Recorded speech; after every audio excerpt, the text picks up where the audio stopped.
Hey, how's it going, guys? It's Nathaniel here. I know, we're spicing things up with this introduction. Anyway, as we approach Skyrim's 8th anniversary, it feels impossible not to be reminded what a massive title The Elder Scrolls V is every time it enters our minds. It's been a couple of weeks since our last love letter to the game. So, what a better way to spend this fine day, or evening, exploring some of the more exciting Easter eggs and hidden references buried within the experience. Sit back, pop open a can of ice-cold Nord mead, and relax, as we dive right into episode 53 of 10 Tiny Details You May Still Have Missed, in The Elder Scrolls V Skyrim. Starting off, Gollum I is, or was, an Argonian associate of the Thieves Guild living in solitude. He earns a modest living as a dock worker for the East Empire Company, and, until recently, he would occasionally skim various goods he was transporting and sell them off to the thieves, as well as provide them with some insider information. But only a while back, he mysteriously cut his ties. This is a problem, as the guild needs some information regarding the recent sale of an estate now. So, Mercer Frey will send you to intimidate the lizard and find out what he knows. This is the focus of the quest, Scoundrel's Folly, where we do just that. It's nothing especially complex. We'll ultimately have the freedom to just talk him into giving us what we want, or murdering him to death and finding out anyway. But, something you may not have known is that it seems Gollum I is in fact siblings with another popular pair of corrupt Argonians. Jari Ra and Dija are two pirates the Dragonborn can meet in Solitude, who offer us the quest Lights Out, wherein they send us to extinguish Solitude's lighthouse, resulting in a shipwreck, which they then proceed to raid, promising to share in the plunder with the player. At the end of the quest, though, they end up turning on the Dragonborn, and attempting to butcher us too. It's a pretty frustrating affair, and both Jari Ra and Dija are often regarded by the community as some of the most disgusting characters in the game. Which is why it's so fascinating to find that in the creation kit and Skyrim's game data, they're set as siblings to Gollum I. This dockworker is their brother/sister. Now, there's no actual in-game references to this relationship, it's all just back-end game file stuff. But nonetheless, it's quite fascinating to see Bethesda making those connections. I suppose shady deeds and thievery just run in this family. Next on our list, at the climax of Skyrim's main questline, after capturing one of Alduin's lieutenants, a dragon named Odahviing, the beast will admit that he's losing faith in his master, and believes that perhaps serving the Dragonborn may be a more noble cause. He'll go on to reveal the location of Alduin's base in the mountains, a Nordic ruin named Skuldafn, and fly you over there, so the player might once and for all defeat the World Eater. If we translate Odahviing's name from Dragon Tongue to English, we get Winged Snow Hunter. Okay, so what does this matter, you may ask? Well, in the Elder Scrolls Online, during the quest Snow and Flame, the player will have to venture to Skuldafn in order to light some signal fires alerting an allied army to troop movements. You'll be led to Skuldafn by a Nord Ebonheart Pact member named Scout Snow Hunter. We see what you did there, Bethesda and ZeniMax. Coming in at number 3, speaking of ESO references, because I find these particularly fun, in Skyrim, there's a very well-regarded side quest called A Night to Remember, which revolves around the Dragonborn's efforts to mend various actions you allegedly committed in the wake of a drunken night, which you just can't seem to remember. Now in ESO, there's a quest called A Night to Forget, where we assist a mage who apparently blacked out the night before after a little too much mead. We need to help him find a number of relics he accidentally scattered across the city while under those influences. The more you know!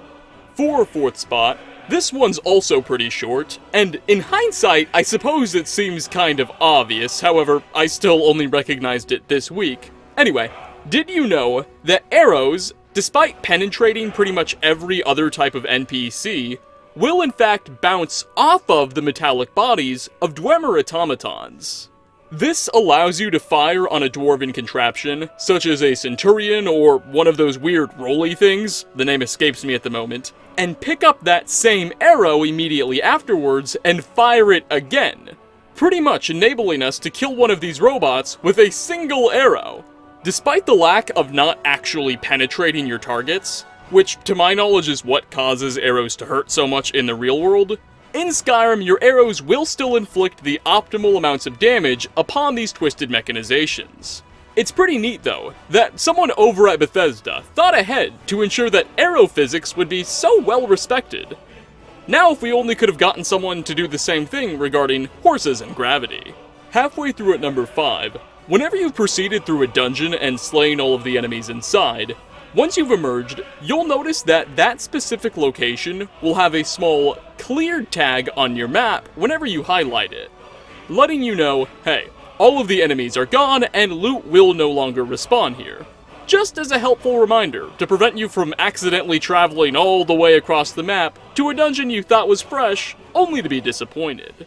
Well, there's a single location where this will never happen. A dungeon that, if completely cleared of enemies, will not receive this cleared tag. Ustengrav, a Nordic ruin right on the border of Hofingr and the Pale. No matter how many of the Draugr you kill here, containers you plunder, and time you spend just in the vicinity, the game itself will never assign this location that cleared tag. This of course leaves an annoying blemish on our maps, but also means that after we leave, enemies and loot will continue to respawn here indefinitely. It's the only dungeon in the game that behaves this way, and there's indeed a reason for it. You see, the way the game decides when to flag a dungeon as cleared or not is whenever that dungeon's designated boss has been slain.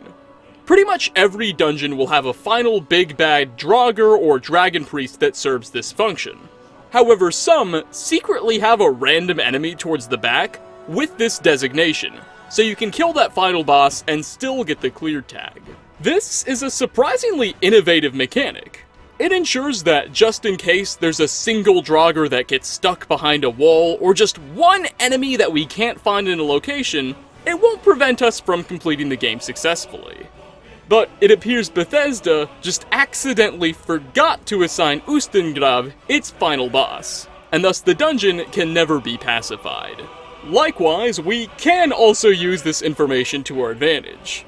In most caves, forts, dungeons, etc., if you just run towards the final chamber and slay all of the enemies there, then leave and come back after some time has passed, all of the other enemies should have despawned entirely. So, the next time you're gearing up to go storm some enemy stronghold, remember, think smarter, not harder. 6th, so this entry's a little weird, because it has to do primarily with Creation Club content, which I know you are all huge fans of, but y'all let me get away with it last time, so here we go. The Arcane Accessories creation, for 100 credits, introduced a number of new spell tomes for the Dragonborn to embrace, as well as some new apparel items. Funnily enough, many of the new spells added in by this mod either debuted or were at least also featured in the Spell Tomes mini DLC for the Elder Scrolls IV Oblivion. Fenric's Welcome, which in Skyrim's Arcane Accessories allows us to turn invisible and automatically open locks below expert level for 5 seconds, first appeared in that Elder Scrolls IV Spell Tomes micro DLC, where it essentially did the same thing, giving us 100% Chameleon for 5 seconds, and allowing us to open all locks for that same duration. Mara's Wrath, which in the Elder Scrolls IV was a fire spell that dealt 3 points of lingering damage for 3 seconds, and caused undead up to level 35 to flee, does the same thing in Skyrim. You get the idea. This extends to like 5 other spells. So, Bethesda has effectively resold us the same spells twice now if you're an Oblivion player with that DLC. You're a shrewd man, Todd Howard. A shrewd, shrewd man. Next, speaking of expansions, the Dawnguard DLC notably established the Dawnguard Order as a major faction in Skyrim, who have recently organized in a desperate bid to combat the rise of vampire activity across the region. But what not everyone knows is that this isn't actually the first Dawnguard faction to have ever existed.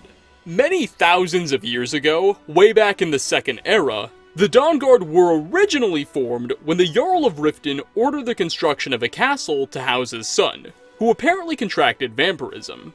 In order to guard that castle and protect his son, the Jarl hired a team of elite mercenaries, who would go on to be known as the Dawnguard, and that castle from there on out would be called Fort Dawnguard. This is about all we know for sure regarding the original faction. We have no idea when or how they disbanded, nor what happened to the boy. They were created by Riften's Jarl, then just sort of fade away in the history books. Some say they ended up killing the vampiric child they were assigned to guard, and hunted down by the Jarl afterwards. Others allege that they all in fact decided to contract vampirism themselves, after seeing how powerful it made the kid. Nonetheless, despite these rumors, nothing is certain, and we have no idea what's held canon. Now, there is evidence that at one point in the DLC's development, Bethesda had planned to give us a bit more information on the original guild than we ended up receiving. Some brief dialogue we can hear by Florentius Bantius, one of the Dawnguard's associates in the DLC, mentions caches left behind by the Old Order across the fort that we should try to open, when in fact, in the game, there exist no such caches. It's likely that at one point, Bethesda had planned to leave chests scattered across the fort that would have contained valuable loot and perhaps some additional lore information. Additionally, in that same quotation, he mentions that within those caches should be some loot the Dawnguard of old took after they went on midnight raids pillaging the countryside. Which doesn't sound very heroic of them if they're pillaging random farms and whatnot, but hey, that's not for me to judge. No matter, the great good guys of Skyrim's first DLC may have a more complicated history than one would initially suspect. Coming in at number 8, Blackheart Blight was a disease that played a major role back in the Elder Scrolls III Morrowind, where it ravaged Vardenfell.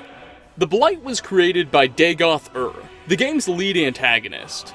It not only made those with it obviously sick, but caused incredible levels of aggression in traditionally passive and peaceful beings, leading to zombie-like creatures that made traversing the world all the more dangerous to unsuspecting travelers. It threatened the province's very survival, and even you, the player, could contract Blackheart Blight for yourself, though it would merely drain your endurance and strength, not make you go nuts.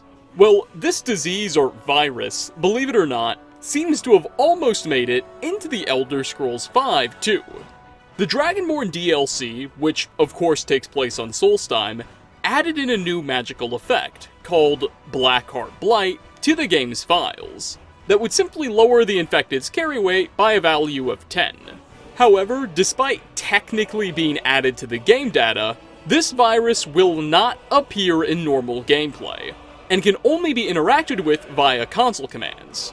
There's no way to contract it, as no NPCs are technically identified as potential carriers. Whether Bethesda was only messing around with the disease as a part of some sort of test in development, or did at one point plan to include it in the expansion but cut it out at the last minute, is unclear.